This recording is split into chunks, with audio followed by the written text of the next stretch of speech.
சமீபத்தில் இந்திய கிரிக்கெட் அணியின் தலைமை பயிற்சியாளராக கௌதம் கம்பீர் நியமிக்கப்பட்டதிலிருந்து அவர் குறித்த செய்திகளே சமூக வலைதளங்களையும் ஊடகங்களையும் சூழ்ந்துள்ளன. இந்திய அணியின் பயிற்சியாளராக செயல்படுவதற்கு தான் விதிக்கும் நிபந்தனைகளுக்கு ஓகே சொல்ல வேண்டும் என கௌதம் கம்பீர் தெரிவித்ததாக தகவல்கள் வெளியாகின.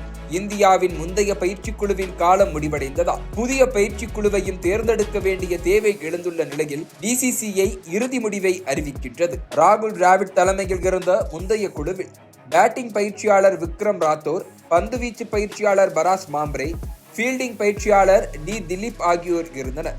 இதற்கிடையே கம்பீருடன் சேர்த்து புதிய பயிற்சியாளர் குழு தேர்வு செய்யப்பட இருப்பதாக தகவல்கள் தெரிவிக்கின்றன. இந்த நிலையில் பயிற்சியாளர் நியமனத்திற்கு பிறகு இந்திய அணிக்கான பேட்டிங், பவுலிங், ஃபீல்டிங் பயிற்சியாளர்களாக தான் சொல்லும் ஆட்களை நியமிக்க வேண்டும் என கம்பீர் தெரிவித்தாராம்.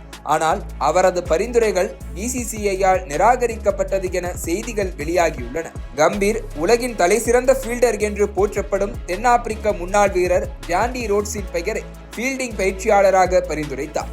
இருவரும் லக்னோ சூப்பர் ஜெயின்ஸ் அணியில் இணைந்து பணியாற்றினர். கம்பீரின் மற்றொரு பரிந்துரை பந்துவீச்சு பயிற்சியாளராக இந்திய முன்னாள் வேகப்பந்து வீச்சாளர் வினய்குமார் இருக்க வேண்டும் என்பது. அத்துடன் கம்பீர் முன்னாள் நெதர்லாந்து சர்வதேச வீரர் ரயன் டென் டோஸ்கேட்டின் பெயரையும் BCCI-யிடம் பரிந்துரைத்துள்ளார். ஆனால் BCCI இந்திய அணிக்கான அனைத்து துணை பயிற்சியாளர்களும் இந்தியர்களாக இருக்க வேண்டும் என்கிற கொள்கையை கடைபிடிக்கிறது. கடந்த 7 ஆண்டுகளாக நடைமுறையில் உள்ள இந்த கொள்கையால் BCCI வெளிநாட்டு பயிற்சியாளர்களை நியமிக்காமல் இருந்து வருகிறது. முன்னதாக கம்பீர் பேட்டிங் பயிற்சியாளராக முன்னாள் மும்பை இந்தியன்ஸ் வீரர் அபிஷேக் நாயரை பரிந்துரைத்ததாகவும் தகவல்கள் வெளியாகின. அவர் பரிந்துரைத்த குழுவில் இடம்பெற்ற பந்துவீச்சு பயிற்சியாளர் பதவிக்கு வினய்குமார் அல்லாமல் ஜாகிர் கான் அல்லது லட்சுமிபதி பாலாஜி ஆகியோரில் ஒருவரை நியமிக்க BCCI விரும்புவதாக நம்பத்தகுந்த வட்டாரங்கள் தெரிவிக்கின்றன.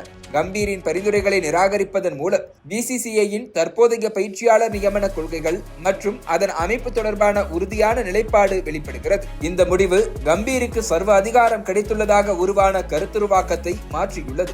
எனினும் புதிய பயிற்சியாளர்கள் மற்றும் கம்பீருடன் இணைந்து பணியாற்ற உள்ள குழுவினர் யாராக இருப்பார்கள் என அனைவரும் ஆர்வத்துடன் எதிர்நோக்குகின்றனர்.